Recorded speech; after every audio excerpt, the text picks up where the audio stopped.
Seven, 6, 5, 4, 3, 2, 1. You'll never have the sacred stone.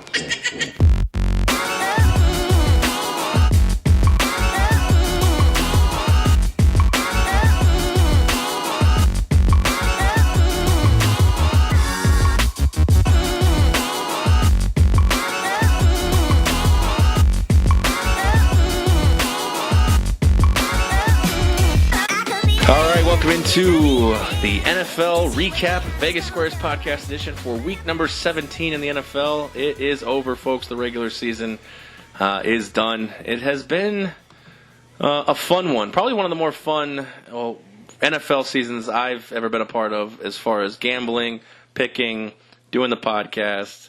I'm sure I can probably speak for you guys when I say this, but it's probably been the most interesting / hair pullout / aggravating / fun / not fun season of gambling you two have been a part of. I got Spike in Studio A here on mic 1. Mic 2 is vacant, but on the phone is Token Tony because apparently he doesn't know how valet works in a Vegas casino. Can we just take a minute to trash Tony for a second here? Okay, go ahead. Let me have it, guys. Because we started texting earlier in the day saying, when do we want to record? Because it's Sunday night. We're like, when do we want to record? Because we usually go after the Sunday night game. And Token was saying, the later the better. I got shit to do. I got this, that, and the other thing. I can't be there until late. Let's make it like 10, So 10:30. I suggested 10:30. Yeah, and everybody was like, that's great, that's fine, whatever. So about, 10:35, 10:40, Token finally texts in saying, Not going to make it. yeah, I'm not going to make it.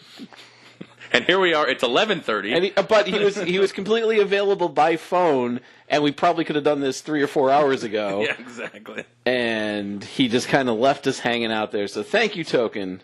You fucking asshole. I figured it was because you were so embarrassed by your picks, you didn't want to show your face in person.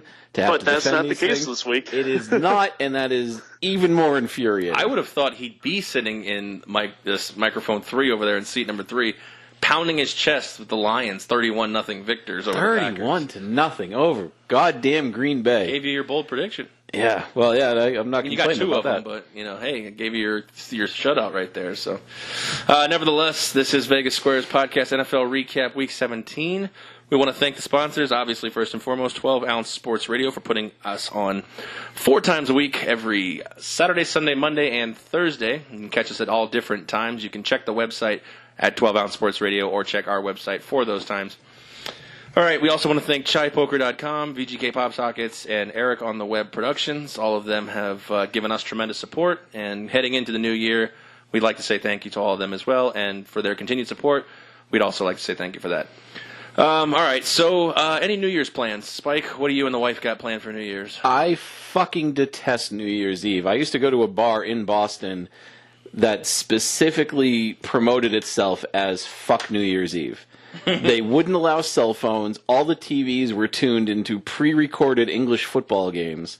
Weird. It was something where you didn't have to worry about New Year's. You didn't have to worry about midnight coming and going. And I don't know what it is about New Year's Eve. I've just never enjoyed it, never liked it. Tried going on the Strip for it once, hated Bad move. Tried going downtown. It was a little bit better. And it's not even a curmudgeon thing. It's just like a I can't move thing. So if I have to pee, I'm just going to unzip and pee on you. Yeah, because I can't move. It was terrible. We were actually watching the fireworks from the outside of the Venetian, and it was just insanity. Just everybody walking around drunk, falling over themselves, spilling champagne everywhere. It's not fun. I don't like New Year's Eve. The only tradition we have is that we do go out for all-you-can-eat sushi, but we do that earlier in the evening. And then, we'll go home and probably fucking binge-watch Brooklyn Nine-Nine again. And fair enough. Yeah, I've done it on, I actually did it, what is now called the Cromwell. I actually did it when it was Barbary Coast. Ooh. Stood on the, no, it was Bill's, excuse me. Okay. It wasn't Barbary Coast. It wasn't that long ago. When it was Bill's Gambling Hall. I stood right there, and we saw the fireworks. I could see the Caesars fireworks because they shot them in between the buildings, so you could see those. But between Aria and Cosmo, they shot some off. Couldn't see them because they're in between the fucking building. You couldn't see all the fireworks, and they're like, 12 different hotels are shooting off fireworks. I could see one. Yeah. And on top of that, once it's over, they're just mass like cow, movement back into the casinos. It's I did it once to say I've done it, but yeah, you're right. As far away as you can be from the Strip. I actually like where you and I live. You can see down into the valley, so looking at the fireworks is pretty cool. Yeah, that's not bad. I tried once, one year. I was on the roof of the parking garage of the Rampart Casino here in Vegas. Mm-hmm. I got a pretty good view of the Strip from that, but it was, I should have gotten to that place about 4 hours earlier to get a better spot. That's fair enough. But, otherwise, it's just, I don't care. I don't care about fireworks. Like, fireworks do nothing for me. Yeah, they don't do anything for me, but, I feel like, and not to call you an old man Charlie, but I feel like at that close peak to midnight, I'll step outside. I don't want to get down into the bullshit, but I'll step outside and, okay, 2019, here we go. Yeah, and I'm sure now that we have been this curmudgeonly and this, fucking New Year's, who gives a shit? I don't hate it like you do. I'm just no plan. Yeah, he's going to be like, I got the hat, I got the glasses, I got the, what do you call those? The noisemakers. But I've actually done New Year's Eve in Times Square too. And if you think Vegas Strip is bad, the Times Square New Year's Eve I can't even Vegas imagine. On steroids. Yeah, I did Boston once. I've never done New York. Done Vegas, a couple of times. I did it once to say I did it, and I'll never do it again. Yeah, and even the producer, she's like, "We should come back for New Year's." I'm like, "Nope, you're coming back solo." Yeah, no, I don't get it. I don't get the appeal, but. Fair enough. All right, so now, Token, with your magical, whimsical, Tiny Tim wonders of joy, what are you planning on doing for New Year's Eve? I'm hanging out with the crazy Canadian. We're going to Hakkasan, and yeah, my probably one and only Strip experience for New Year's Eve besides work. Oh, man. Oh, my God. Token at Hakkasan. I feel like we should pay for a camera crew to follow. Oh, I would love that. I've never actually been in Hakkasan. I've never been in any of the nightclubs. I haven't either, but Token as well as I do. I feel like the title of that documentary would be like "Out of My Element." Not to the target audience.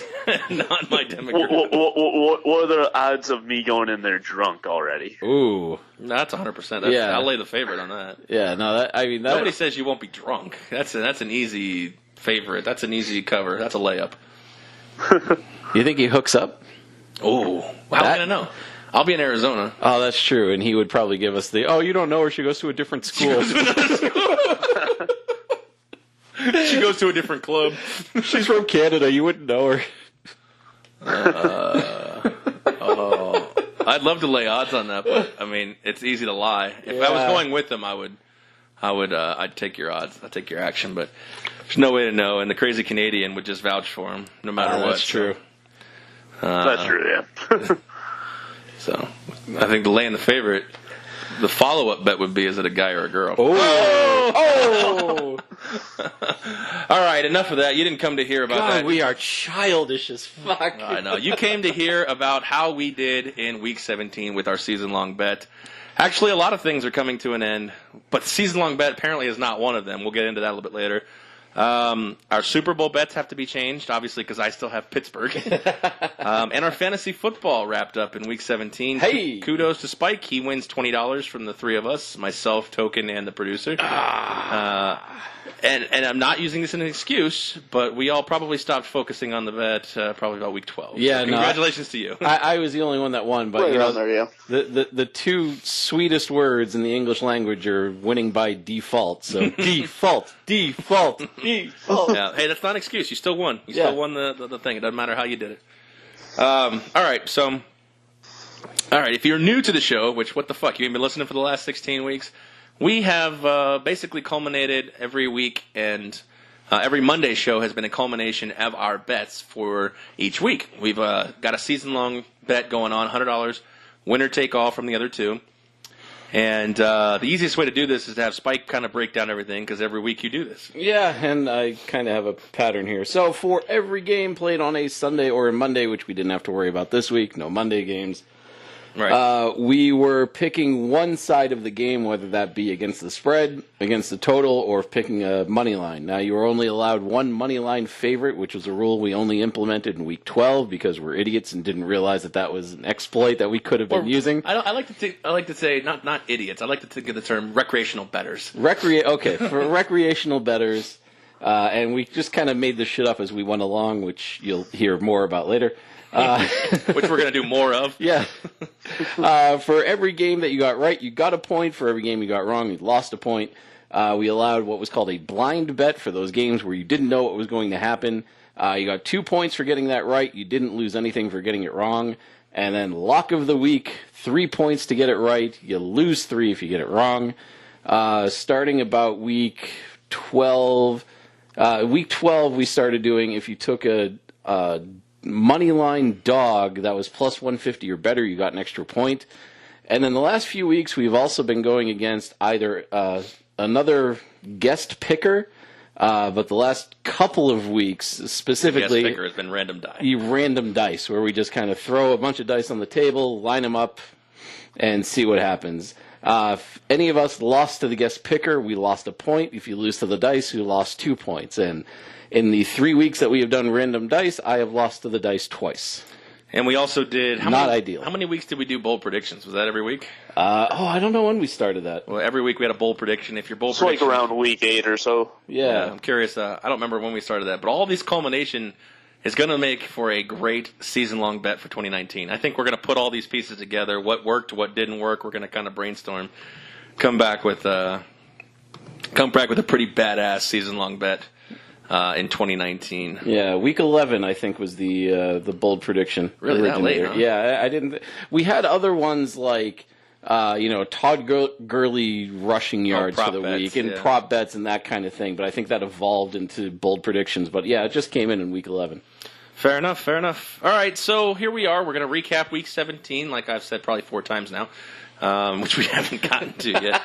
But that being said, I'm just going to give you a rundown. We're going to recap week 17. We're going to reset our playoff. We're going to check on our playoff seedings bet, which didn't go very well. Oh, God, we're done. We're going to re-look at our Super Bowl bets, which I already know I owe another $1 to the jar. And that's kind of how this next hour and 20 minutes or so is going to go. So sit back, strap in.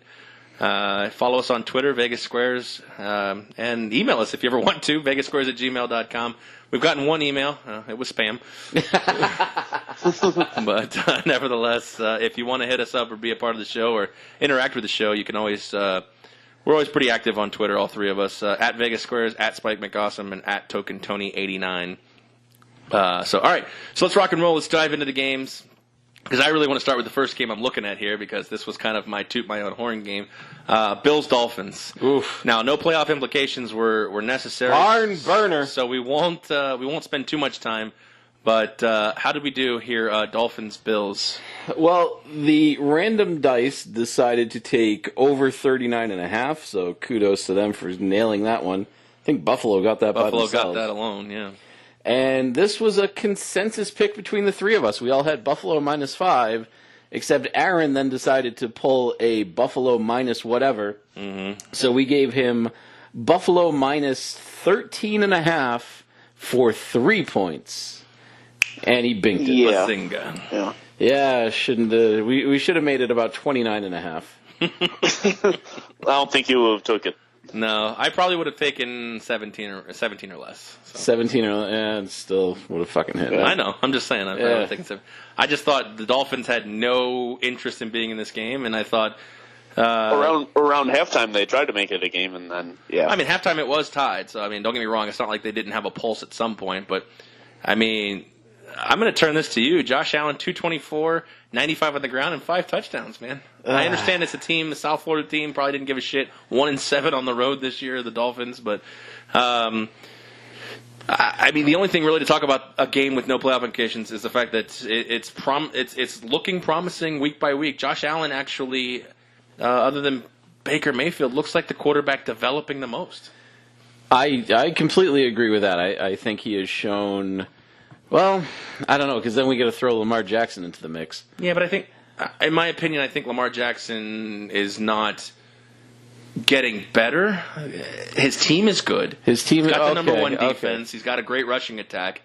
I feel like he's still making a lot of rookie mistakes, which is going to cost him in the playoffs. Game manager Trent Dilfer style. With better feet. Not making mistakes, yeah. No, in that case, I think you're right. Yeah, Josh Allen, for as much as I shit on him, and... If you are just joining us, the tagline on Josh Allen was that the Buffalo Bills traded up in the draft to get somebody who lost to UNLV in their collegiate career. But I mean, he's been going out there and just putting up yards, and running like crazy, throwing like a madman, and now he's actually trying to find some consistency and some accuracy, and I think he's doing a pretty good job. He, as a lifelong Patriots fan, he's kind of not making me sweat, but he's making me a little bit nervous that New England might actually have some competition at quarterback in the AFC East. That is very, very possible. And I believe after week 1 or 2, we all thought this is a team that may win 0 games this year. Yep. Ended up finishing 6-10. So kudos to Josh Allen. Optimism for the Bills going into the offseason. The question will be remaining if Adam Gase and Ryan Tannehill keep their jobs going into 2019. So, Adam Gase get fired. Token, quickly. Yes. Spike. No. Yeah, I think no too. But I think Tannehill's gone. Tannehill's definitely gone. So, all right, time to bang the drums and beat your chest. Token. The Lions 31-0, injured Aaron Rodgers, and I think you guys are going to hang a banner. You have beat the Packers 4 times out of the last 4 times you've played. Yeah, I did actually see that on social media. I think there's going to be a banner hanging ceremony yeah. in May, so make sure you fly back home for that. Yeah, I might try it too. I remember the first time we beat the Packers in a long time. This was about 4 years ago. It was the one where we beat them in Lambeau. I was on the golf course golfing back in Michigan, and man, I was impressed. Sad times. Nevertheless, this did give Spike his bold prediction. Your bold prediction was that a team would get shut out. Of course, later on in the day, the Redskins would get shut out too, but this one cemented your bold prediction. How else did we do in this game? Yeah, so that actually balanced me out because I took over 45.5 in this game. Zoinks. So I broke even for the game. There you go. Aaron, you had Green Bay -8. Oh, that's even worse. So, maybe if Aaron Rodgers takes the field right now and he puts up 39 24 points. Yeah, then, you'll get the push. Oh, wait, no, yeah, I had -8. Yeah, -8, yeah.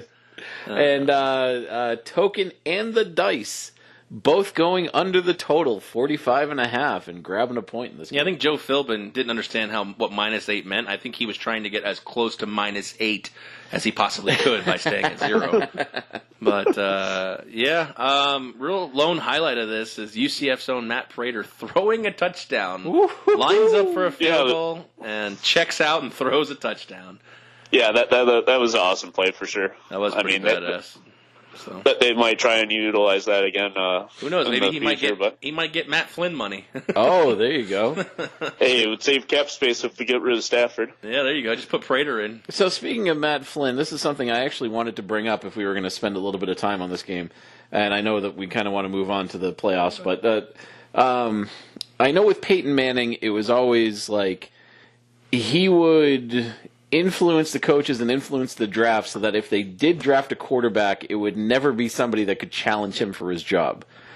And in Green Bay, we've been seeing the same thing where since the Matt Flynn incident, they have never been able to pick up a quarterback that could even possibly challenge Aaron Rodgers. Now, obviously, Aaron Rodgers is really fucking good. Sure. But to even have somebody competent back there. They've never spent a second or a third. Or... Yeah, it's just they've never been able to do it. And then we see Deshaun Kaiser come into a game and just get wrecked. Like, put up nothing for points, didn't move the ball at all, obviously didn't get in the end zone. Just a bad game that we've seen out of him time and time again in preseason and garbage time and everything else. This has to worry Green Bay fans. Because Aaron Rodgers keeps getting hurt. He's now injury prone, He keeps missing games. He keeps missing time. And they don't have the backup to get him or to solidify the team moving forward. This has to be a concern that the next head coach, Josh McDaniels, please. I was just about to say. And now Josh McDaniels has to take this over. Yes. Oh, God. Be still, my throbbing penis. You got to pull it out of McDaniels first. It's kind of a shame to see a team like Green Bay that has had the legacy or the lineage from Favre to Rodgers and even the flashes that we saw out of Matt Flynn, 8 years ago now? It feels like it. That they've just completely flatlined on the quarterback beyond Rodgers. And I'm curious. I wish we had a Green Bay fan here. How much of that is on purpose? Yeah, to hear if there are rumors and rumblings amongst Green Bay Packer fans. Well, it's not going to matter. All that's ever going to matter is that Green Bay never did enough to get Aaron Rodgers help. That's going to be the MO of Aaron Rodgers' career. Yeah. If he doesn't win any more Super Bowls. They never got enough help. Free agents don't want to go to Green Bay. Yada, yada this, yada, yada that. So, Aaron Jones didn't start fast enough. I mean, there's always an excuse. So 6-10, Matt Patricia keeps his job, correct? I have to imagine he does. Even with all I the would rumblings. say so, especially with winning twice against the Packers. Yeah, even with all the rumblings that the players don't like him, I don't think the front office is going to give too much of a shit. Yeah, I feel like LeGarrette Blount's got to rally the troops because I think he likes him. Or maybe he doesn't either. I don't know. Yeah, well, I mean, they both. He said he went to the Lions for him. So. Yeah. Yeah, I think there's just too many coaching availabilities this year coming up that why get rid of him now when the following year they. That's true. Yeah. I posted a poll about which coach was most likely to get fired, and no sooner did I post that, Bowles and Cutter got fired. I'm like, well, the poll answer is about to change dramatically because everybody was voting Vance Joseph, which he still may get fired too. I don't think he will. But I was like, these results will change very dramatically now that those reports have been released. All right, so we got 31-0 Lions shutout. Gets Spike his bold prediction there. All right, let's move on. Appreciated that one. Yeah, there you go. Let's move on to Patriots-Jets. This game, 38-3 in favor of the Patriots, gets them to 11-5. Solidified them in the number 2 seed. They had to watch a little bit of football to see if they get the number 1 seed. Unfortunately, that did not happen, which again would have been very great to them because they are 8-0 at home this year and 3-5 on the road. And of course, yes, they will host the first playoff game. Probably get to their 8th straight AFC Championship game? That's correct, yes. But going into Arrowhead in January, if that's the case, my hope is that somehow the Chargers end up in the AFC Championship game and not, or even the Colts. My hope is one of those two, and then they get to just kind of have home field advantage de facto wise. But the Chiefs are going to be a tough out. Nevertheless, point being is 38-3. I was a little bit of a head scratcher that Tom Brady played the fourth quarter, considering it was 28-3. But obviously, Belichick is a smarter mind than I am. Don't know if I agree with it, but hey, he walked out unscathed. So. Yeah, and that's so nobody will talk about it. But if you remember 4, 5, 8 years ago, however long ago it was, the Patriots. I think it was the Super Bowl against the Seahawks. Where in the AFC Championship game, Rob Gronkowski was out blocking for an extra point attempt, and he broke his arm, and he had to miss the Super Bowl because of it.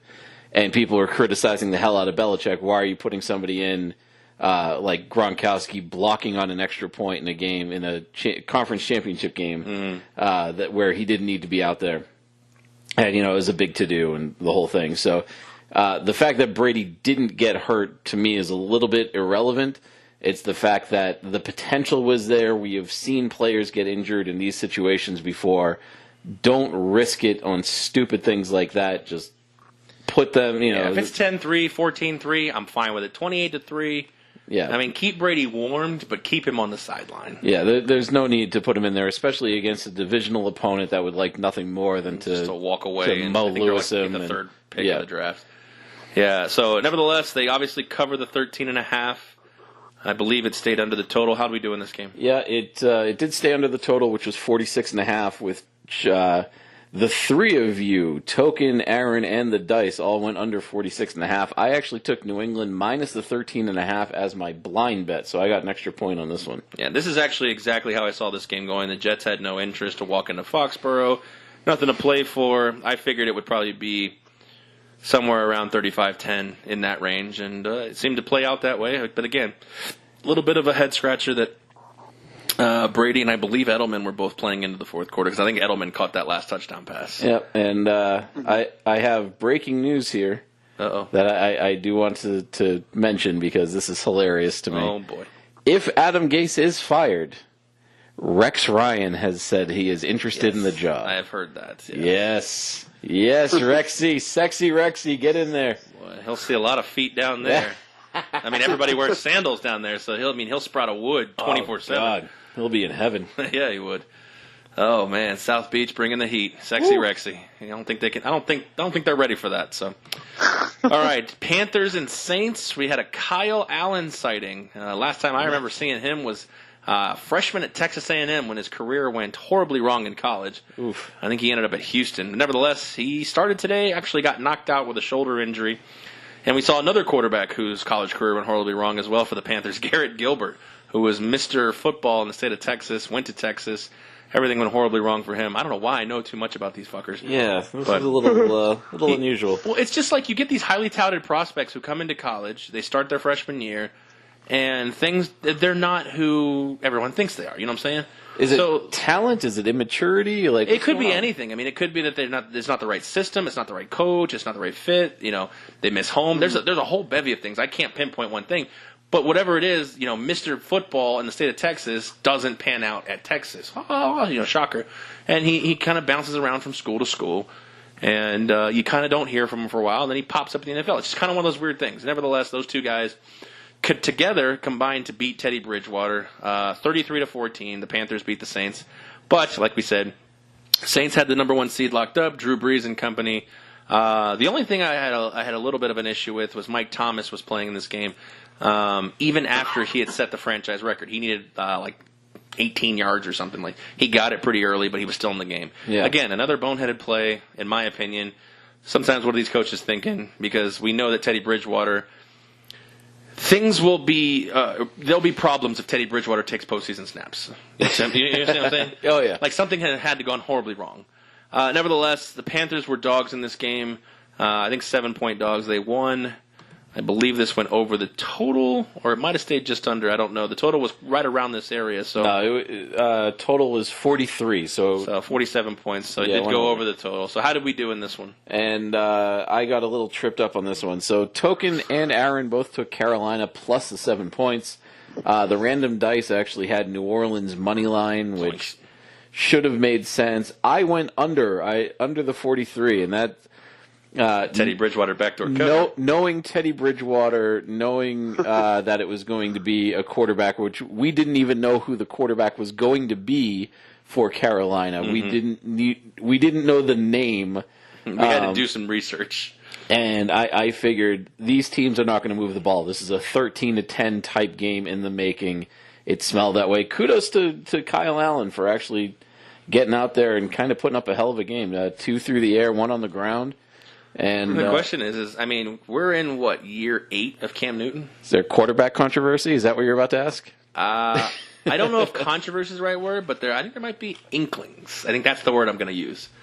There may be inklings that if Ron Rivera wants to save his job, which he may or may not have, or may or may not should have lost this year, which I don't think he will. There's still time. I'm just saying, we're in year 8 of Cam Newton, and the completion percentage didn't get much better. The maturity got a lot better. I will give him credit for that. And I'm a big Cam Newton fan as a person. As a football player, I don't think he's a franchise football player. But as a human being, I think he's wonderful. Yeah, I agree with you. But those two aren't concurrent with each other. So maybe I'm just saying, hey, maybe it may be time to start looking in a different direction. So, all right. Token? Yeah, I would be surprised if Carolina got rid of Riverboat Ron at this time. I think they keep him and see what happens next year. He's on the hot seat next year. I mean, weren't they 6-2 at one point? I think so. Yeah. Yes. And they went 1-7 down the stretch. The craziest thing to me about this, and the one was against the Bucks, I think. It wasn't necessarily this game. It was the fact that when the season started, we looked at the NFC South as being super strong because we're looking at a division that has Drew Brees, Cam Newton, Matt Ryan, and Jameis, Fitzmagic. Because when Fitzmagic came in and Tampa Bay actually started making some noise, people were crazy. Sure. 3 of the 4 teams finished under 500. Mm-hmm. That's insane to me with that kind of talent at quarterback in that division. That 3 out of 4 teams finished under 500. I'm most shocked at the Falcons. myself. Oh, the Falcons for sure, but I mean, Carolina. How does Carolina go 7-9? How? I think they were worse last year. But were they? Oh, no, they were a playoff team last year. Yeah, they were playoffs last 2 year. years ago, I think they had a hangover from the Super Bowl or something like that. Yeah, they were like 6-10 or something like that. Yeah. So This division really fucked me up this year. speaking of fucking us up, we were looking at who was going to start for the Cowboys. Boy, did we not realize that fucking Dak Prescott with nothing to play for would play this whole fucking game. What the fuck? That screwed me. That had to screw up Vegas too because Dallas was a No way 6-point the dog. Giants should have been a 6-point favorite right there. Dallas was a 6-point dog in this game. How does that happen? Yeah, I think Jason Garrett was hiding everything from the lines makers. Nevertheless, this game 36-35. I love the 2-point conversion at the end. I know it fucked you and the whole situation and everything, but I mean, this game actually, the fourth quarter was just amazing. I loved it. For a game that meant absolutely nothing, even to a team that's in the playoffs, who could not move up or down. This was a fun game. Prescott 387 and 4 touchdowns. Barkley gets 2,000 yards from scrimmage as a rookie. That's unheard of. And a guy whose last name rhymes with Darwin has 3 touchdowns. I mean, you can't make this shit up. Nevertheless, 36-35. How'd we do? Not happy about this one. So, Token and Aaron both over the total of 41, and that was secure. Way good. Yeah, that was very good. Goddamn random dice took Dallas +6 lock of the week. Oh, shit. I didn't even realize that. So that's a 3-pointer right there. I had the New York Football Giants Los Gigantes. and the ghost of Eli Manning -6 points. Is he gone? Boo. Yeah, he's got to be. I mean, what do they do here? Do they draft Dwayne Harris if he decides to declare? I know you don't know dog shit about. Take Stafford.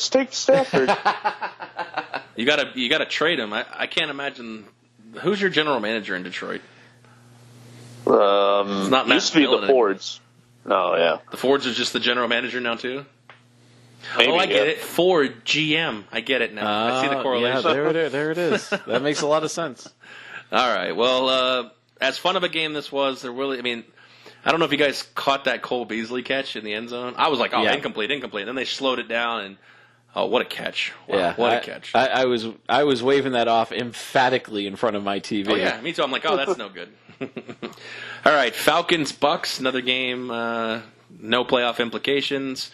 I said that these two teams would finish with identical records, and the Buccaneers, with the lead, made sure that that would not happen for me. They have a habit of blowing leads, and why buck the trend in the last game of the season?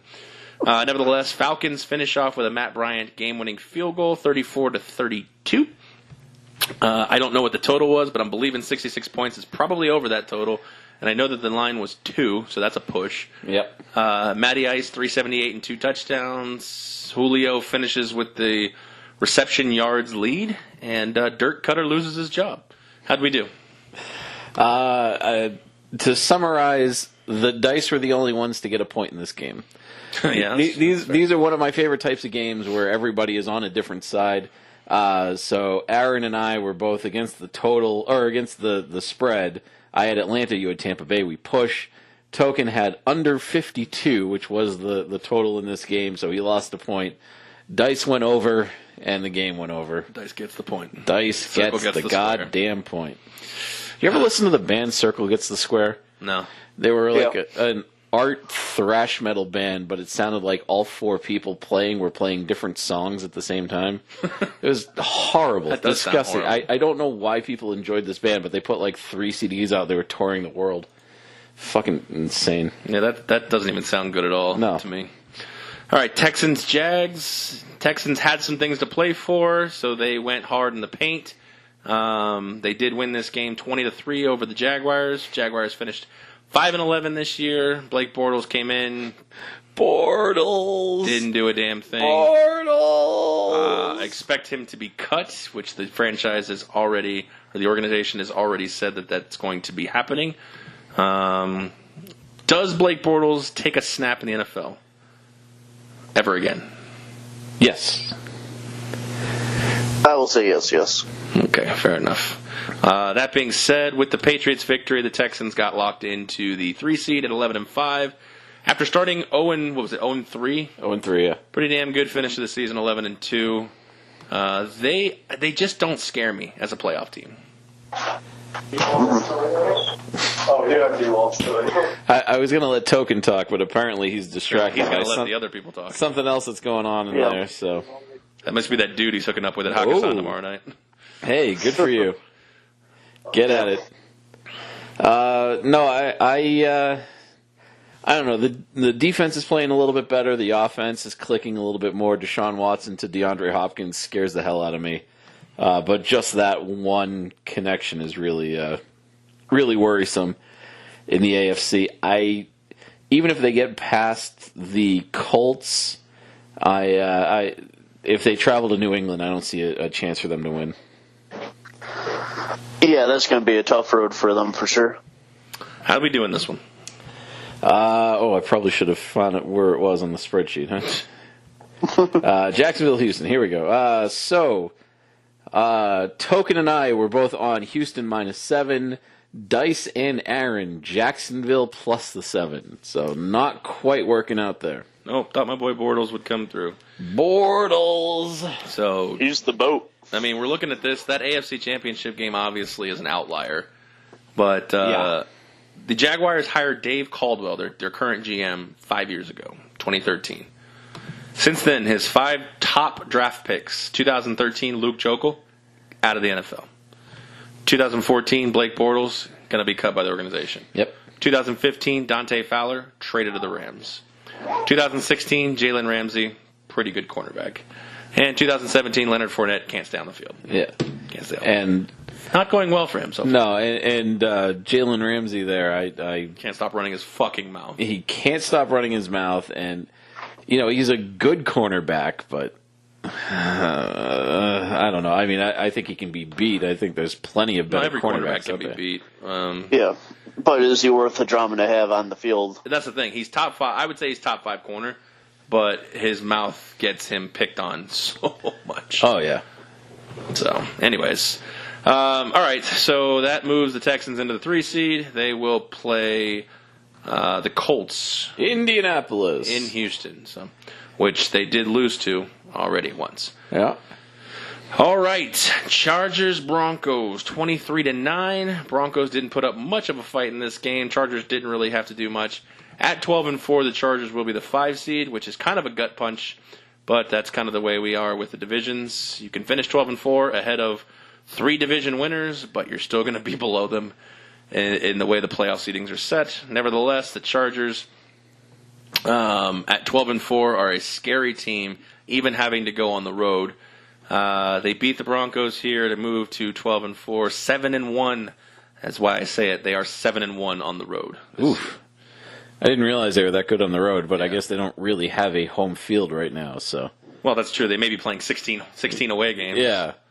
Yeah. But that kind of creates a situation where you don't really have to. I mean, the only game they lost was to the Rams on the road. So, I mean, not great win. I mean, they went up to Seattle and beat the Seahawks. They beat the Browns. They went into Pittsburgh and beat the Steelers. So, I mean, I think this team's a dangerous team to see. But in terms of Week 17, how do we do?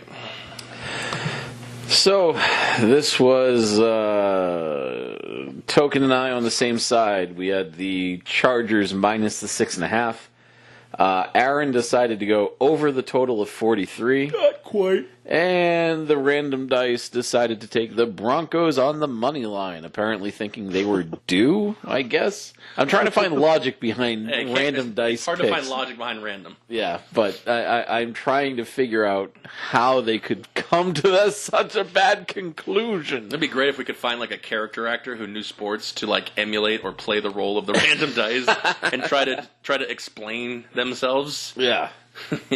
I was feeling it, man. I don't even know.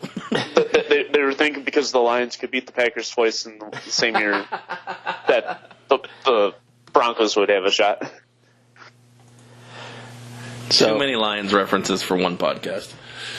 True. So what do we think? Chargers roll over the Ravens in the playoffs? That's a tough one. I guess we'll have to talk about that when we get to our playoff bets. Oh. Tune in to find out. Raiders and the Chefs. We actually put together a 3-team parlay, kind of on a whim today. And, Yeah, thanks, Token. Token's dumbass took the fucking Raiders. Thanks, Token. Yeah. See, he texted me Raiders plus the points, and now I'm looking at 35-3, and my question is, what points? Nevertheless, plus a lot. the line was what, 14 in this game? 14. 14, yeah. So how'd we do? Not even the biggest spread of the week, but it was 14 points. God damn. So Token took Oakland plus 14. The dice took Oakland money line, so thanks for that. Yeah. I took over the total of 52.5, which did not work out. Aaron getting the only point in this game, taking the under. Score. This is exactly kind of how where I thought 35-10, 38-10 would be. I thought Derek Carr would be able to move the ball. I am a fucking idiot. Yeah, that's okay. We still like you. We still let you be back on the show. So. Yeah, it's only because I lose. It's fair. Easy money. Mahomes gets to 50 touchdowns. Is he the MVP? I mean, Yes. If not him, then who? Breeze? That would be my second guess, but yeah, I think it's Mahomes' MVP this year. Zeke Elliott? No, I mean, they're options. I'm not saying that these are the guys. I'm just throwing you out options here.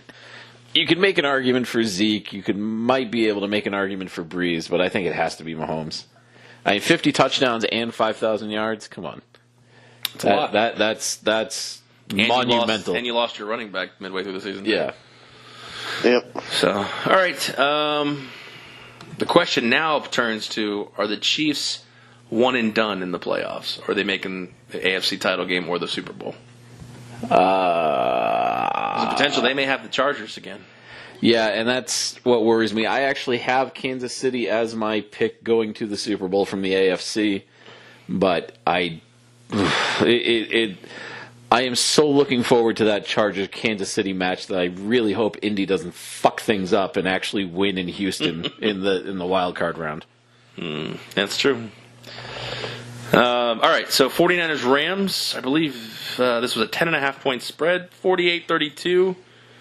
C.J. Anderson, another big game, 132 yards and a touchdown. And George Kittle sets the tight end record for receiving yards, breaking not only Rob Gronkowski from a few years ago, but Travis Kelce's from like a half an hour before him. Travis Kelce set the record, and then George Kittle subsequently broke the record. He had 9 catches, 149 yards, and a touchdown. Rams win 13-3. They are the number 2 seed. They'll get the bye. How'd we do in this game? So, I'm not super happy about this one. Token and I both on San Francisco plus the 10.5. Don't quite know what we were thinking there. Aaron and the dice on the other side, Rams minus the 10.5, but the dice taking it as their blind bet, so they got the extra point on that one. 2-point swing on you two. Yeah, Eesh. not great. All right, and it's time for us to look at the... I don't want to call it the choke job because Trubisky stayed in the whole game, and Jordan Howard finally showed up when I've been begging him to show up on my fucking fantasy team all year with 109 yards and 2 touchdowns. And Kirk Cousins, the $84 million man that you still believe was a better option than Case Keenum, lost to the Bears 24-10, pushing them out of the playoffs. Yep. That's not ideal. And I believe the line was Vikings minus 5 in this game. Which I still don't fucking understand at all. But we were all on Chicago in this game, although in different aspects. You and Token taking Chicago plus it closed at 5.5. Aaron taking it as his blind bet, getting the extra point. Me and the dice both on Chicago money line at plus 220, getting an extra point there. So really, Token fell back on that. Token actually lost ground to us while winning on the game. Whoops. Yeah. Ouch. Yeah. So, Token, do you still believe? Again, and I preface this by saying I'd rather have Keenum and the cap space over Cousins. Oh, yeah. I absolutely agree with that for sure. 100%. So, you still rocking the Kirk Cousins bandwagon train? Yeah, I just want to bring up Cousins' stats for the year, but You can't compare the transitive property. Well, You can't look at Keenum's stats for this year. I think Keenum's in the wrong system, but I think Keenum was in the right system. you can and you can't. I think the difference is looking at the touchdown to interception ratios between the two quarterbacks is going to be telling, because regardless of system, quarterbacks have to be able to hit throws. They have to be able to hit players when they're open and everything else. So Cousins had 29 touchdowns and 10 picks. So he was about a 3-to-1 touchdown to interception ratio. Mm-hmm. Case Keenum, 17 touchdowns, 14 picks. Last year, really? This year. Last year, this year. No, I'm talking about looking at him in the system. Last year he was 22-7. Okay. So Still almost 3-to-1. So I mean, he was actually better in that system than Cousins. Yeah, I think Case Keenum's in the wrong system right now, and that's going to not bode well for him unless Vance Joseph gets fired and they bring in somebody who can mold or cater to Keenum's strengths.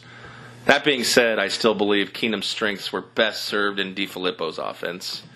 And actually, the question I have is, because they have such a short window with Cousins and this team, could this season, I mean, if you had to put a percentage on it, Token, percentage chance of Mike Zimmer getting fired before 2019 season? I would say right around the 25%. Yeah, I mean it's going to be definitely a shocker out of left field. Which, I mean, we always seem to get one of those. It seems every couple of years, like oh wow, they fired that guy. But I mean, Spike, if you had to put a percentage on it, what do you think? I think 25% is about right. I think teams are too quick to overreact in some situations, and this doesn't strike me as a situation where they would want to overreact. I think they would look at the total body of work, especially last season and what they were able to do, and I think that saves them.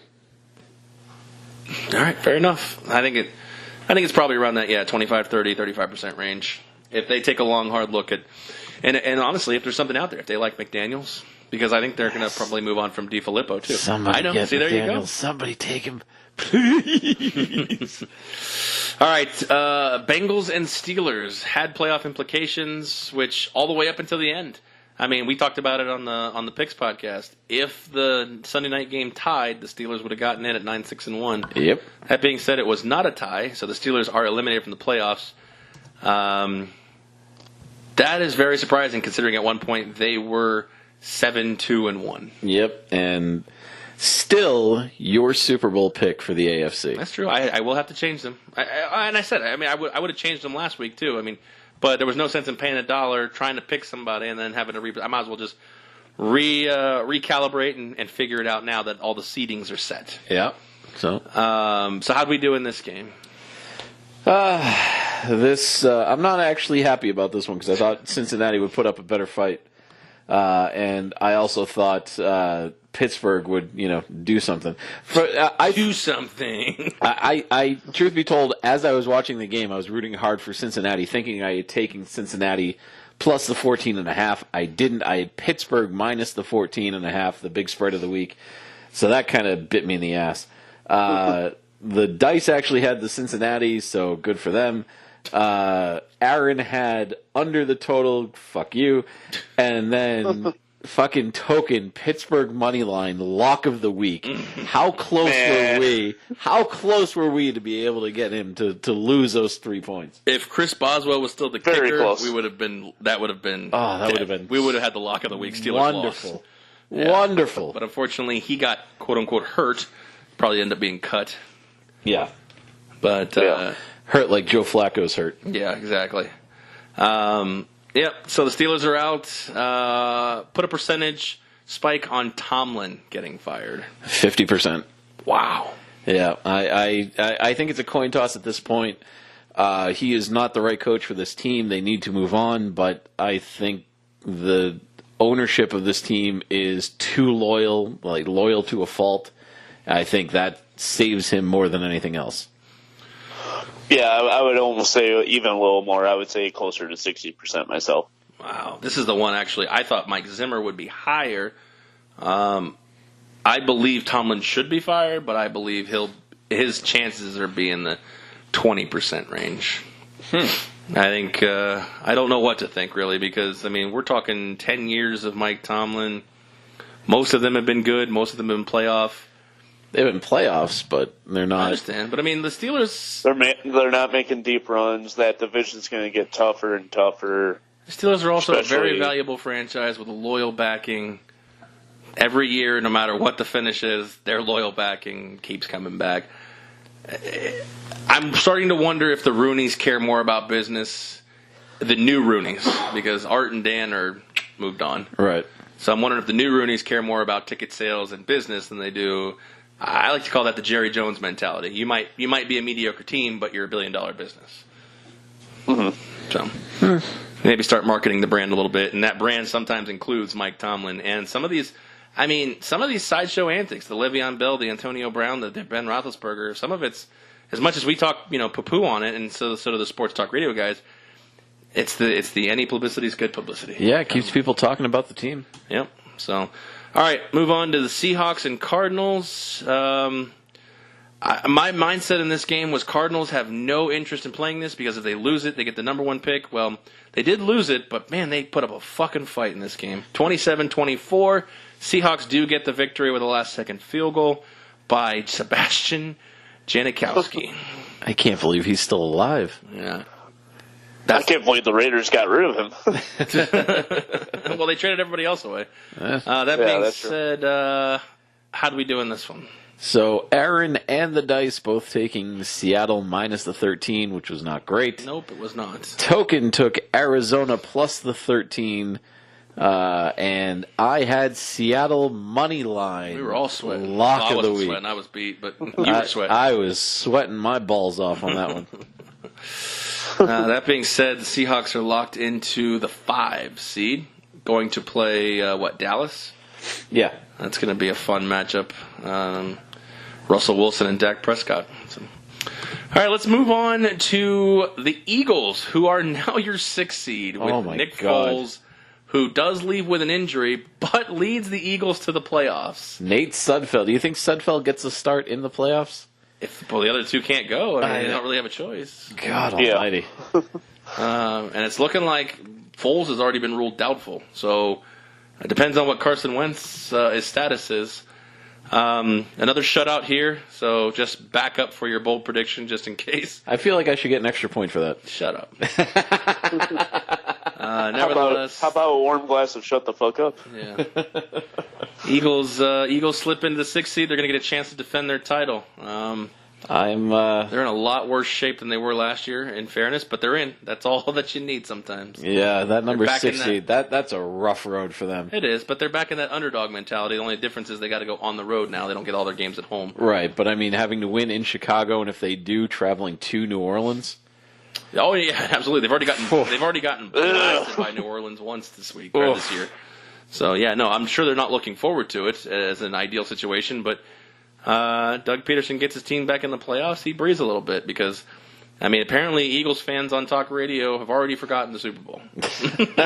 So Wait, hang on. I just want to make sure that I understand your position properly. Are you saying that Philadelphia sports fans are irrational? slightly yes. Oh my God! Hot take alert. Hot take. Dun, dun, dun, dun, dun, dun.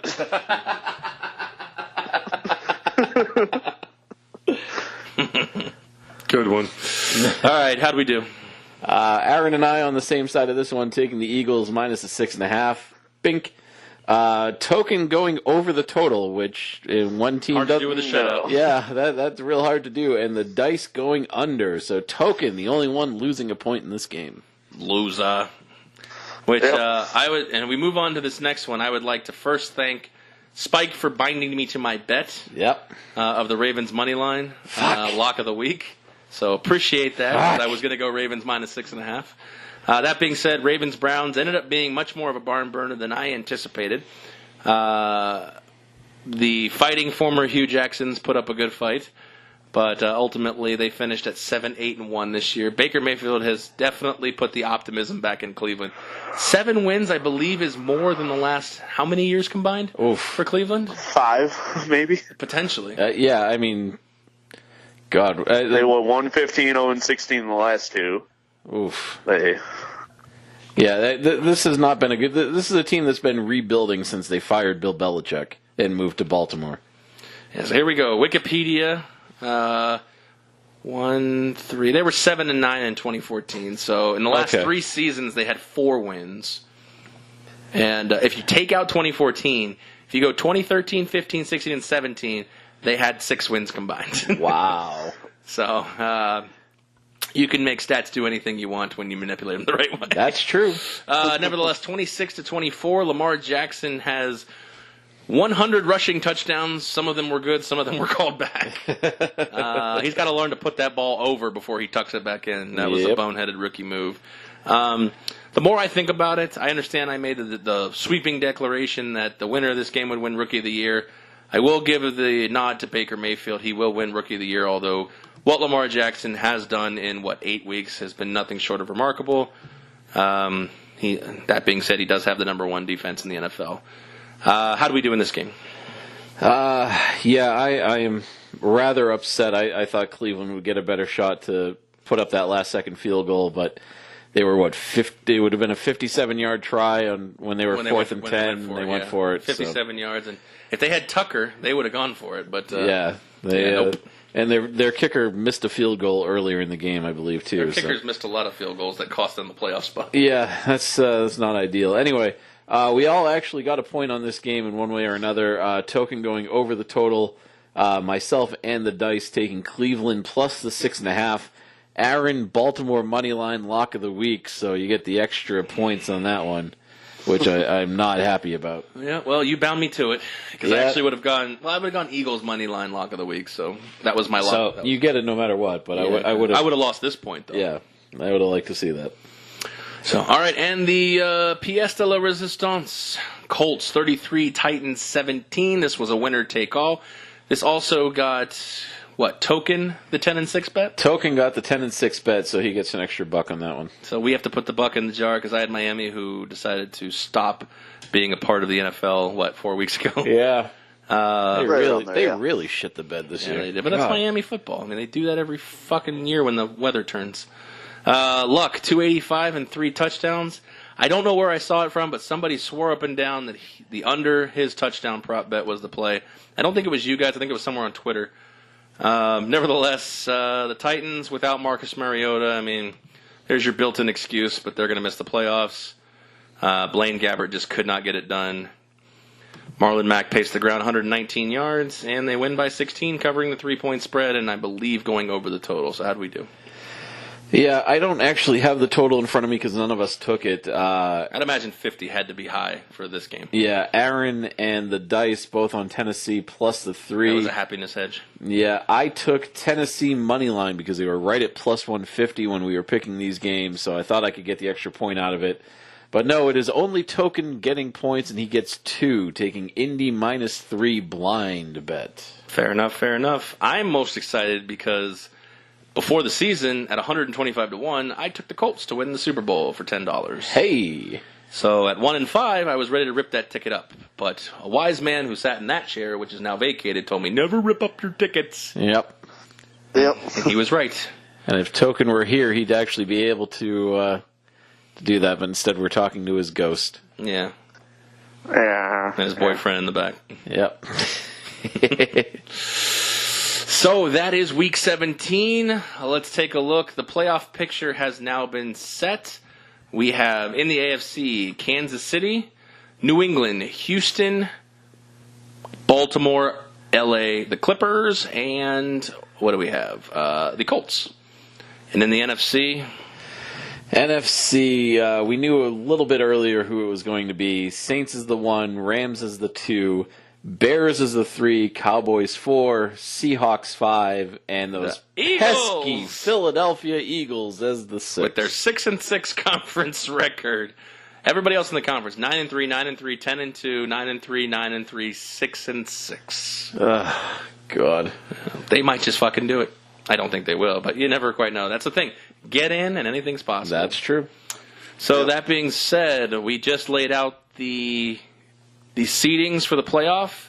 let's match those to our playoff seedings bet. Now, Spike, if you're listening at home and you don't know how this worked, what about 3 or 4 weeks ago we decided to rank the teams or pick the order we thought they would all finish. Yeah. And I believe that went horribly wrong. It was in week 13 that we actually tried to pull this off. Okay, so that being said, we had said each one we get wrong, we have to put $1 toward the jar. Right, and there are 12 total teams, so the most you could put in is $12. If you got you had to get the team in the right position. Yeah, that was the key, in the right position. So it was tough. So how did Token do? So Token got 2 teams right in total. He had New England as the number 1 seed, Houston 2, Kansas City 3, Baltimore 4. He binked the Chargers at the 5 and had Pittsburgh as the 6. In the NFC, he had the Rams as the 1, New Orleans as a 2, hit Chicago as the 3 seed, Washington as the 4, Minnesota as the 5, and Seattle as the 6. So he binked 2. He got 2, so he owes $10 to our contest. All right, how'd I do? Yeah. You also got 2. Woohoo! Yes. New England, LA, Houston is the 3 seed, you got right. And then you had Pittsburgh, Kansas City, and Denver. I don't know what the fuck you were thinking about Denver. Okay. I don't have to tell my picks, do I? Oh, but you do. Oh, fuck. All right, and in the NFC, you had the Rams, the Saints. You had Dallas wrong, Chicago wrong. It was Seattle is the 5 seed that you had right. Mm-hmm. And then Minnesota is the 6. And then I did the best of all of us with 3 correct. So we both put 10, you put 9. I'm putting $9 in the jar. I had Kansas City, Houston is the 2, New England is the 3, Pittsburgh is the 4, I binked LA as the 5, I had Denver. Say it louder for the people in the back. No. I had Denver. Fuck. Goddamn Denver. In the NFC, I had the Rams, the Saints. I had Chicago as the 3, so I got that right. Washington is the 4. Zoinks. Fuck. Dallas is the 5, and then Seattle is the 6. So your 3 was the big winner in there. Yeah, that's not great. All right, so we've recapped the playoff seedings. Now we have to recap our season bet. Yeah, so, and we need to figure out what to do because if Aaron gets his way, we would either end the bet now and pay up, or we would put in half of what we owe, so $50 each to him, and then $50 for the playoffs. Don't know what we're going to do. We have to figure that out off air, but I'll let you two figure it out on air, but let's update the stats. As of right now, Aaron is in the lead with 51 points. Token is in second place at 43, and I am in last place at 39. Which is not ideal, being 12 points behind and fewer games to choose from if we're going into the playoffs. Yeah. You're definitely in much better shape than you were you have 39, 6 weeks ago. 39, yeah. Yeah, not great. I had a shit week this week, and I lost to the dice, so I lost 2 more points. Oh, my God. Yeah. Uh-huh. All right, gentlemen, you have a minute to figure out what you want to do. I'll take a $50 buyout, or a $50 safe, I guess you could say, and we keep this bet rolling through the playoffs. Or we end it now and we create a new clean slate in the playoffs. Oh, what was the totals again? 51, 41. 51, 43, 39. So, Token, you got 4 points on me, and you're 8 down to Aaron. And it would be, if we carry it on, then we would do 2 for the wild card, 3 for division. You got to figure out what you want to do, and then we'll start putting parameters on. Yeah, then that's sort of the issue. Yeah, I like the idea of a clean slate. Oh, now you want to do a clean slate, now that you're not willing to carry on, now that you know that you're that far behind. Ah, fuck. All right, clean slate it is then. All right, $200 in my hands. All right, motherfucker. So how do we want to do this? Just clean slate each. How about just everyone you pick is a point, and you don't lose a point in this. It's just a point or 0. No locks, no blind bets. So you can pick any bet except for the money line. So we can do against the spread or against the total. 1 point if you're right. You don't lose anything if you get it wrong. Correct. No money line bets because if you want the dog, just take the points. Right. So against the spread or against the total, 1 point if you get it right, no point, no loss. Okay. So there's basically what you have in wild card weekend. You have 4, so that's 4 points. Yep. Divisional, you have another 4. Yep. So that's 8. And then 2. 10, and then you have a total of 11 points. So Yeah. first highest total, closest to 11, I guess, is the winner. Oof. Against the spread or totals. All right, for how much? Well, I'll let you guys decide on that. I'm up $200, so. Prick, I don't know. There's not enough games for me to want to put $100 on it because one game fucks you up, and I was thinking 20 or 50, something around there. yeah, let's go for 20 then. All right. Or we can do it to where it's 2 points the division, 2 points wild card, 3 points divisional, 4 points championship, 5 points Super Bowl.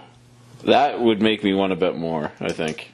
Yeah. That way I don't know if you like by Super Bowl you still may have a chance because a 5-point swing. Right. Yeah. But we all have to have our picks hidden from each other. Okay. You won't know my pick, I won't know your pick until we record the air. Okay. So you're going to have to write them down. Yeah. That's, So, Write them down or type them because down. I know you on your guys phone. faded a lot of my picks in Week 17 attempting to catch up. yeah, I mean, why wouldn't we? Well, you saw my picks ahead of time is what I'm saying. So, all right. So I'm down with the 2, 3, 4, 5 method for, what, 50? All right. Yeah, That's cool with me. we can do 50 for that. All right, cool. We got that figured out. Now we've got to figure out our Super Bowl bets. Oh, yes. Because one of my teams who I have representing the American Football Conference in the Super Bowl will not be playing the NFL's second season. And that's the Pittsburgh Steelers. So right now, obviously, I've already told you I have the Steelers. Remind everyone who's listening what we have. So right now, yes, you have the Steelers and you have the Rams from the NFC. Token, you have Chicago and New England. I also have Chicago, but I'm rolling with Kansas City out of the AFC. All right. So since you guys have playoff teams, I'll let you all decide. Actually, yeah, I'll let you all decide first if you want to keep them and roll or you want to change them right now. Token, I'll let you go first, yeah. I'm definitely keeping mine. I've been rolling with mine for. He's got Chicago and LA. Chicago No, and New England. In New England? Yeah. Yep. I've had them for a while. I'm keeping them the same right now. Yeah, and I am. I think I'm going to stick with the same as well. I like Chicago a little too much, and Kansas City at home, having that home field advantage, scares me as a New England fan. So I'll hang on. Fair enough. Since I have to change my AFC pick, I'll stick with the Rams right now for the NFC because I think that they can beat the Bears at home, and I think that they can definitely beat any combination of Dallas or Seattle. So I'm not really worried about that. So I'll stick with the Rams right now. All right. AFC. My AFC pick, I'm actually going to take. I have a team written in here because I think you're going to take them, but go ahead. I'm going to take New England. Oh, I was wrong. I thought you were going to say Houston. Nope. I think, actually, to be honest with you, I think Houston can't beat New England in New England, which I think is probably going to be the matchup because Houston will probably beat Indianapolis. However, if Indianapolis beats Houston, they're obviously automatically going to Kansas City. Also, if Baltimore takes care of Los Angeles, either or Los Angeles takes care of Baltimore, I actually believe the 4, 5, or 6 seed can all walk into Kansas City and beat them. Really? I do. All right. I think the only two teams that scare me about walking into Kansas City are the 2 and 3 seeds. So my thought process going into this, I'm going to take New England, and I think New England, I'm going to make a bold prediction. It's not worth any points. New England hosts another AFC championship game. Oh, all right. I mean, I clearly like that as a fan, but Yeah, no, I do too. But I'm saying, like, I just feel like I'm confident with the way Indianapolis has their swagger, with the way Los Angeles played in Kansas City, and with the way Baltimore played in Kansas City. Again, they could lose, but I'm confident that those three teams could walk into Kansas City and beat the Chiefs. oof. So give me the Patriots, and I'll stick with the Rams for my NFC, and I owe $1. Yep. So I got that updated. I thought you were going to say an all Los Angeles Super Bowl. I do like the Chargers. I really do. And if New England is eliminated, they may be my next pick if they're still in it. So, because remember, as these teams are eliminated, we got to pick a new team. Yep. And that thus meaning we got to put another $1 in the jar. Keep putting that money in. We're gonna have a feast whenever we decide to cash in on this thing. Yeah, the thing with the Chargers though is Gordon got hurt this week, and not sure how that's going to affect him moving forward into the playoffs. If that defense shuts down Lamar Jackson, I say they don't need Melvin Gordon in this game. So, but in this game, yes. Yeah. I think preliminary, I'll set the time to cash in for our March Madness podcast. Not saying it's set in pen, but I think that's a good spot. We take a while for our March Madness podcast. So All right. that'd be a good day to get some pizzas and some other shit. Yeah. Oh yeah, Okay. I can pick my 16 over a 1 seed again. Yeah, Umbuk. Yep. Props to Yep. you, UMBC. You're the only guy I personally know who picked UMBC to beat Virginia in the what do you call that? The fucking March Madness. Yeah. Still not as clever a name as the college fencing championships, which is called March Stabness. March Stabness. Oh my god. Should we make a prop bet on that one too? And if we beat you, you have to pay us double. What, on March Stabness? Yeah, I don't even know when it. I mean, I assume it's in March. Yes. No, it is in March. And no, I don't follow college fencing nearly. But you close were enough. a fencer. I You was would a have- fencer. You would have some sort of advantage over us. That is true. I'm Yeah. just going to put the 2 bowls of food in front of my dog and let him pick. I think we should do that, Token. I think we should have a college fencing. No one will listen to the podcast, but for betting purposes, if we beat you, $5 bet. If we beat you, you got to pay us 10. You stew on that one for a little bit. All right, I'll think about it. You let us know in 2019, okay? All right. All You right, got it. cool, fair enough. All right, well, what else is going on? We got anything else? Any coaches we talked about earlier? We talked about potentially Mike Tomlin and Mike Zimmer. Doug Marrone has been confirmed that he's going to come back. Marvin Lewis, who the fuck knows? Every year's a mystery with that How guy. does he keep holding on to a job? Yeah, I'm wondering if Hugh might take that job over, or I don't know. It's according here to Bleacher Report, there is no expectation Cincinnati will fire Marvin Lewis, though a meeting will be held Tuesday, and it will address his future. Jason Garrett's going to be safe for another year, I would assume, by winning the NFC East. What else we got? Steve Wilkes, who I think he's going to get another year, but the Arizona Cardinals couldn't have been worse. They were actually a better team last year under who the fuck was their coach last year? Oh no, Bruce I can't Arians. remember. Bruce Arians Oh, retired. yeah, okay. Yeah, so it's like he didn't get. I was like, who got fired last year in Arizona? Dirk Cutter has already been fired, and Todd Bowles has already been fired, as well as Mike McCarthy and Hugh Jackson that we've talked about already for the last few weeks. That being said, I know you would like to make a formal plea for all of the coaching vacancy franchises out there to take a long, hard look and potentially sign one young, up-and-coming New England Patriots offensive coordinator. Yes, I think that Josh McDaniels has done such a wonderful job in New England that I think it's time for him to spread his wings. A second time. And yes, a second Actually, a third time. Well, okay. Looking at you, Indy. Uh, Hey, Indy actually did it right. They ended up hiring Steven Spielberg. Have you seen Frank Reich? I have not. No, You should Google a picture after. I'm sorry, I interrupted your monologue. that's fine. I wasn't. I just. I hope ahead. I hope somebody out there is charitable enough during this holiday season to find Josh McDaniels a new home and a new job, And a new puppy. one that pays more, a new puppy, and allow him to spread his Kid Icarus wings and fly high into the sun and fucking fry, you goddamn hack. Fair enough. There you go.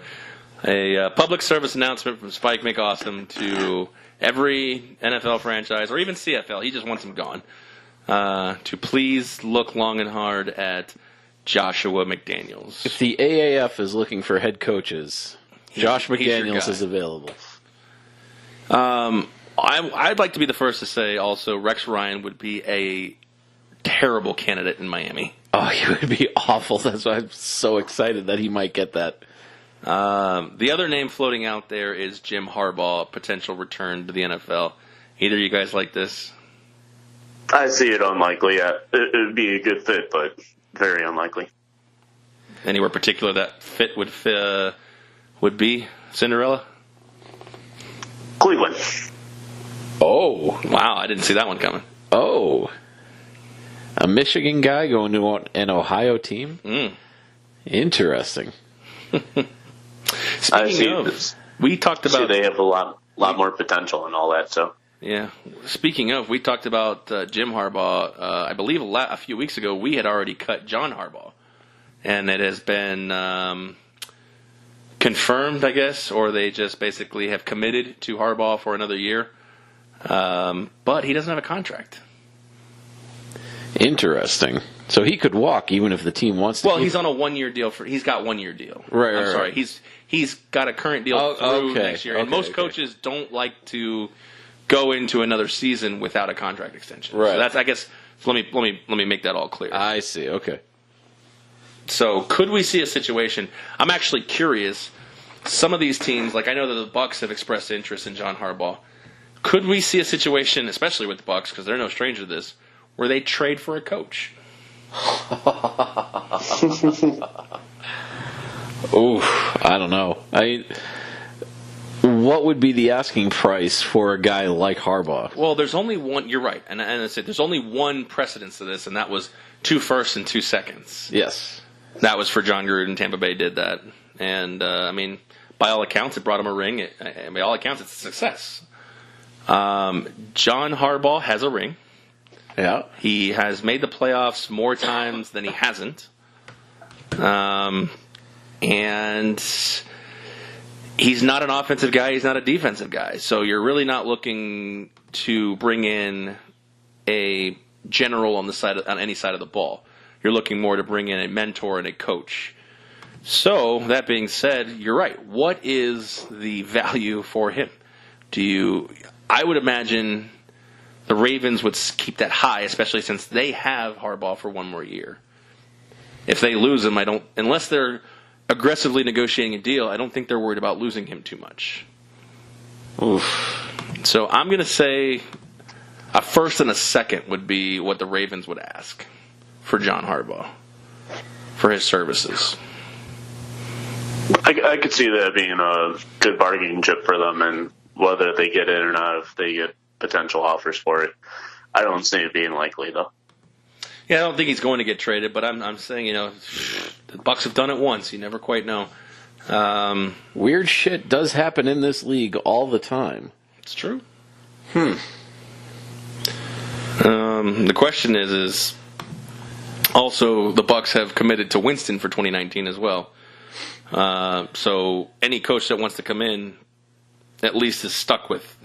Stuck's not the right word, but any coach kind of is the right word, though. any coach that comes in will have the ability, the opportunity. That's the buzzword. Will have the opportunity with Jameis Winston for 1 more year, which will be his 3rd coach since he's been drafted. Was that 5 years? Almost 5 years ago. Oof. That doesn't bode well. So, who do you think gets McDaniels? Green Bay? Green Bay seems the most likely to me. Cleveland probably second. McDaniel's going to a place that has a quarterback that it maybe isn't the same prototype as Tom Brady, being a pure pocket passer, but General area. Yeah, I mean, Mayfield can throw. He can run a little bit too. Same thing with Aaron Rodgers. Knowing that he has that ability to kind of use that same system that he had in New England, I think is going to be a big plus. And getting these good, smart quarterbacks that have an arm that are accurate is probably something that he's going to be looking for. Fair enough. We're going to have a nice carousel on our hands, but first we got playoff football, so we're going to be going forward. Obviously, we're going to continue with our picks I guess we're going to have to figure out when to do them because the playoff games are Saturdays and Sundays. They're Saturdays, yeah. Saturday, like 1:30 local time, too. So yeah, so we're going to have to get those either done Thursday nights or Friday nights. Yeah.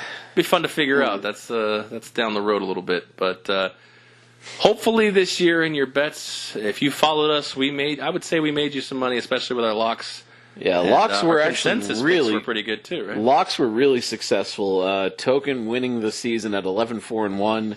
I was 11-5. Aaron at 10-5-1. So all of those locks really came in. Consensus picks went 8-4 this year too. So looking pretty good there. Yeah, not bad, not bad. We'll have to come back. Like I said, obviously we still got the playoffs and the Super Bowl, etc. But we'll have to tweak, brainstorm a little bit, and come out with a better than ever better than ever season bet next year. That being said, that's kind of it for the regular season in the NFL. Not much recapping left to do. The one thing that I do want to bring up very early is probably the way too quick take, but right now the line is out on Philadelphia and Chicago, knowing that Philadelphia is down probably to Nate Sudfeld as their quarterback. 9.5. Playing in Chicago. Token, what do you think the line is? 8. 5.5. Opened at 6, bet down to 5.5. Wow. They got to think that one of the two Wentz or I think they got to believe they can't open it too high, because the minute one of those two is announced as a starter, then 9.5 is way too big. Oh yeah, for sure. So but I mean, it's just, I don't know, that seems insane to me, not knowing who the quarterback is. I'm surprised they have a line out at all. Eagles are hot right now. I mean, they had to work to get in the playoffs. Sometimes that momentum is. I mean, look at the Giants. Fucking, what was that? 10 years ago, almost. Yeah. Snuck in as a 9-7 wild card, and fucking Eli Manning ran him right into the Super Bowl. Unbelievable. And David Tyree stick him. So, yuck. All right, with that being said, let's wrap it up here. We want to thank the sponsors again, obviously, 12 Ounce Sports Radio, if you're listening on there. We are on every Saturday, Sunday, Monday, and Thursday at different times. Check the website to see when we're on at 12ouncesportsradio.com. You can check us out, all of our podcasts, all of our articles, all of our picks and chatter, everything Vegas Squares related at vegassquares.com. Our Twitter handle is at Vegas Squares. We have...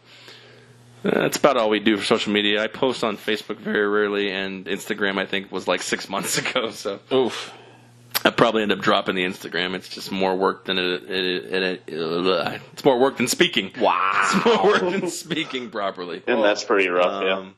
Speaking of, do you like my Wade Boggs bobblehead? I was wondering if that was Wade Boggs. Yeah, I got him for Christmas. Actually, that's not true. So I went to Tampa in August, and the Rays played the Red Sox. And since Wade played for those two teams, he got his 3,000 hit with the Rays. They decided to commemorate him 20 years later with a bobblehead. And I actually forgot it in Tampa, and my dad decided to wrap it up for Christmas for me. So, very nice. Yep. So I had no idea what it was until I opened it and remembered, oh yeah, I left this in Florida. Back Nice. when they were the Devil Rays, right? Yeah, they got the Devil Rays on the jersey here too. Oh wow. Nice. Nice. So there you go, Mr. 3000. Anyways, that's it for us. We want to thank 12 Ounce Sports Radio, VGK Pop Sockets, Chai Poker, and Eric on the Web Productions. We want to thank you guys for listening. Obviously, keep listening to us in the playoffs. Hopefully, we're going to make y'all some money, because we are going straight minus 110 bets against the spread or the total. No more money line bullshit. Yes. So we are going to be in the thick of picking straight spreads minus the 110. So it's going to be a fun playoff. Hopefully you guys are around for it. We're going to give it our best effort, and hopefully I make a little bit more money off of these fucking schmucks.